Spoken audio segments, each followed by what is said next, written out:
Hi, Daniel with DanielParsonsMinistry.com. Today's Life Journal Bible reading plan is for the 13th of March. We're going to read in Old Testament Deuteronomy chapters 22 to 24. In the New Testament, we'll read Galatians chapter 4. New King James Version of the Bible, Deuteronomy 22, various laws of morality. You shall not see your brother's ox or his sheep going astray, and hide yourself from them. You shall certainly bring them back to your brother.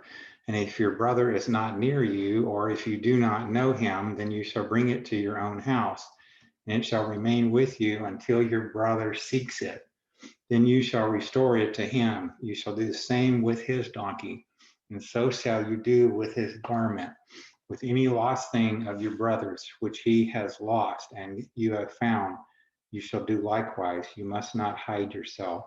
You shall not see your brother's donkey or his ox fall down along the road and hide yourself from them. You shall surely help him lift them up again. A woman shall not wear anything that pertains to a man, nor shall a man put on a woman's garment, for all who do so are an abomination to the Lord your God. If a bird's nest happens to be before you along the way in any tree or on the ground with young ones or eggs, with the mother sitting on the young or on the eggs, you shall not take the mother with the young. You shall surely let the mother go and take the young for yourself, and that it may be well with you and that you may prolong your days. When you build a new house, and you shall make a parapet for your roof, that you may not bring guilt of bloodshed on your household if anyone falls from it. You shall not sow your vineyard with different kinds of seed, lest the yield of the seed which you have sown and the fruit of your vineyard be defiled. You shall not plow with an ox and a donkey together. You shall not wear a garment of different sorts, such as wool and linen mixed together. You shall make tassels on the four corners of the clothing with which you cover yourself. Laws of sexual morality. If any man takes a wife and goes into her and detests her, and charges her with shameful conduct and brings a bad name on her and says, I took this woman, and when I came to her, I found she was not a virgin. And the father and mother of the young woman shall take and bring out the evidence of the young woman's virginity to the elders of the city at the gate. And the young woman's father shall say to the elders, I gave my daughter to this man as wife, and he detests her. Now he has charged her with shameful conduct, saying, I found your daughter was not a virgin, and yet these are the evidences of my daughter's virginity. And they shall spread the cloth before the elders of the city. Then the elders of that city shall take that man and punish him, and they shall fine him 100 shekels of silver and give them to the father of the young woman, because he has brought a bad name on a virgin of Israel. And she shall be his wife. He cannot divorce her all his days. But if the thing is true and evidences of virginity are not found for the young woman, then they shall bring out the young woman to the door of her father's house, and the men of her city shall stone her to death with stones, because she has done a disgraceful thing in Israel, to play the harlot in her father's house. So you shall put away the evil from among you. If a man is found lying with a woman married to a husband, then both of them shall die, the man that lay with the woman and the woman, so you shall put away the evil from Israel. If a young woman who is a virgin is betrothed to a husband, and a man finds her in the city and lies with her, then you shall bring them both out to the gate of that city, and you shall stone them to death with stones. The young woman, because she did not cry out in the city, and the man, because he humbled his neighbor's wife. So you shall put away the evil from among you. But if a man finds a betrothed young woman in the countryside, and the man forces her and ties and lies with her, then only the man who lay with her shall die. But you shall do nothing to the young woman. There is in the young woman no sin deserving of death. For just as when a man rises against his neighbor and kills him, even so is this matter. For he found her in the countryside, and the betrothed young woman cried out, but there was no one to save her. If a man finds a young woman who is a virgin, who is not betrothed, and he seizes her and lies with her, and they are found out, then the man who lay with her shall give to the young woman's father 50 shekels of silver, and she shall be his wife, because he has humbled her. He shall not be permitted to divorce her all his days. A man shall not take his father's wife, nor uncover his father's bed. Now it's time for Deuteronomy 23. And as I get that up, we go through the Old Testament once in a year and the New Testament twice in a year. Deuteronomy 23, those excluded from the congregation. He who is emasculated by crushing or mutilation shall not enter the assembly of the Lord. One of illegitimate birth shall not enter the assembly of the Lord, even to the 10th generation. None of his descendants shall enter the assembly of the Lord. An Ammonite or a Moabite shall not enter the assembly of the Lord, even to the 10th generation. None of his descendants shall enter the assembly of the Lord forever, because they did not meet you with bread and water on the road when you came out of Egypt, and because they hired against you Balaam the son of Beor from Pethor of Mesopotamia to curse you. Nevertheless, the Lord your God would not listen to Balaam, but the Lord your God turned the curse into a blessing for you, because the Lord your God loves you. You shall not seek their peace nor their prosperity all your days forever. You shall not abhor an Edomite, for he is your brother. You shall not abhor an Egyptian, because you are an alien in his land. The children of the third generation born to them may enter the assembly of the Lord. Cleanliness of the campsite. When the army goes out against your enemies, then keep yourself from every wicked thing. If there is any man among you who becomes unclean by some occurrence in the night, then he shall go outside the camp. He shall not come inside the camp. But it shall be when evening comes that he shall wash with water. When the sun sets, he may come into the camp. Also, you shall have a place outside the camp where you may go out, and you shall have an implement among your equipment. And when you sit down outside, you shall dig with it and turn and cover your refuse. For the Lord your God walks in the midst of your camp to deliver you and give your enemies over to you. Therefore, your camp shall be holy, that he may see no unclean thing among you and turn away from you. Miscellaneous laws. You shall not give back to his master the slave who has escaped from his master to you. He may dwell with you in your midst in the place which he chooses within one of your gates. Where it seems best to him, you shall not oppress him. There shall be no ritual harlot of the daughters of Israel, or a perverted one of the sons of Israel. You shall not bring the wages of a harlot or the price of a dog to the house of the Lord your God. For any vowed offering, for both of these are an abomination to the Lord your God. You shall not charge interest to your brother, interest on money or food or anything that is lent out at interest. To a foreigner you may charge interest, but to your brother you shall not charge interest, that the Lord your God may bless you in all to which you see your hand in the land which you are entering to possess. When you make a vow to the Lord your God, you shall not delay to pay it, for the Lord your God will surely require it of you, and it would be sin to you. But if you abstain from vowing, it shall not be sin to you. That which has gone from your lips you shall keep and perform, for you voluntarily vow to the Lord your God what you have promised with your mouth. When you come into your neighbor's vineyard, you may eat your fill of grapes at your pleasure, but you shall not put any in your container. When you come into your neighbor's standing grain, you may pluck the heads with your hand, but you shall not use a sickle on your neighbor's standing grain. Now, as I pull up Deuteronomy 24, we have hundreds of spiritual messages at danielparsonsministry.com. And my wife, Patricia, is a gourmet chef. She's got hundreds of really delicious vegan recipes.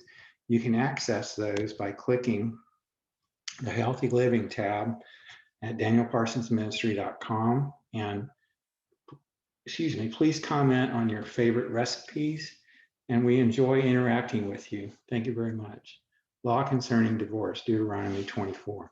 When a man takes a wife and marries her, and it happens that she finds no favor in his eyes because he has found some uncleanness in her, and he writes her a certificate of divorce, puts it in her hand, and sends her out of his house. When she has departed from his house and goes and becomes another man's wife, if the latter husband detests her and writes her a certificate of divorce, puts it in her hand, and sends her out of his house, or if the latter husband dies who took her as his wife, then her former husband who divorced her must not take her back to be his wife after she has been defiled, for that is an abomination before the Lord. And you shall not bring sin on the land which the Lord your God is giving you as an inheritance. Miscellaneous laws. When a man has taken a new wife, he shall not go out to war or be charged with any business.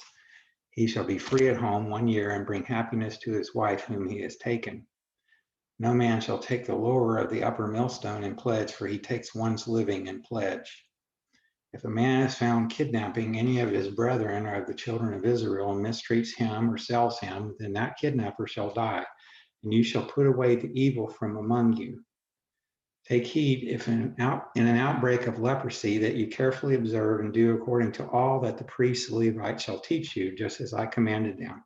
So you shall be careful to do. Remember what the Lord your God did to Miriam on the way when you came out of Egypt. When you lend your brother anything, you shall not go into his house to get his pledge. You shall stand outside, and the man to whom you lend shall bring the pledge out to you. And if the man is poor, you shall not keep his pledge overnight. You shall in any case return the pledge to him again when the sun goes down, that he may sleep in his own garment and bless you, and it shall be righteousness to you before the Lord your God. You shall not oppress a hired servant who is poor and needy, whether one of your brethren or one of the aliens who is in your land within your gates. Each day you shall give him his wages, and not let the sun go down on it, for he is poor and has set his heart on it, lest he cry out against you to the Lord, and it be sin to you. Fathers shall not be put to death for their children, nor shall children be put to death for their fathers. A person shall be put to death for his own sin. You shall not pervert justice due the stranger or the fatherless, nor take a widow's garment as a pledge. But you shall remember that you were a slave in Egypt, and the Lord your God redeemed you from there. Therefore I command you to do this thing. When you reap your harvest in your field and forget a sheaf in the field, you shall not go back to get it. It shall be for the stranger, the fatherless, and the widow, that the Lord your God may bless you in all the work of your hands. When you beat your olive trees, you shall not go over the boughs again. It shall be for the stranger, the fatherless, and the widow. When you gather the grapes of your vineyard, you shall not glean it afterward. It shall be for the stranger, the fatherless, and the widow. And you shall remember that you were a slave in the land of Egypt. Therefore, I command you to do this thing.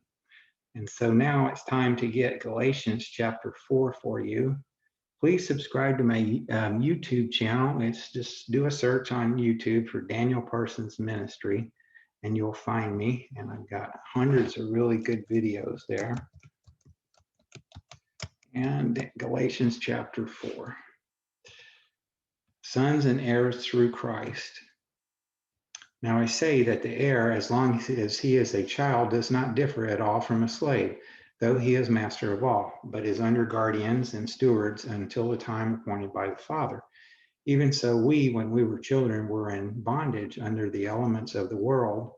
But when the fullness of the time had come, God sent forth his Son, born of a woman, born under the law, to redeem those who were under the law, that we might receive the adoption as sons. And because you are sons, God has sent forth the Spirit of his Son into your hearts, crying out, Abba, Father.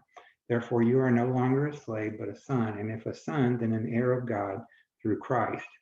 Fears for the church. But then indeed, when you did not know God, you served those which by nature are not God's. But now, after you have known God, or rather are known by God, how is it that you turn again to the weak and beggarly elements to which you desire again to be in bondage? You observe days and months and seasons and years. I am afraid for you, lest I have labored for you in vain. Brethren, I urge you to become like me, for I became like you. You have not injured me at all. You know that because of physical infirmity, I preached the gospel to you at the first. And my trial, which was in my flesh, you did not despise or reject, but you received me as an angel of God, even as Christ Jesus. What then was the blessing you enjoyed? For I bear you witness that, if possible, you would have plucked out your own eyes and given them to me. Have I therefore become your enemy because I tell you the truth? They zealously court you, but for no good. Yes, they want to exclude you, that you may be zealous for them. But it is good to be zealous in a good thing always, and not only when I am present with you, my little children, for whom I labor in birth again until Christ is formed in you. I would like to be present with you now and to change my tone, for I have doubts about you. Two covenants. Tell me, you who desire to be under the law, do you not hear the law? For it is written that Abraham had two sons, the one by a bondwoman, the other by a free woman.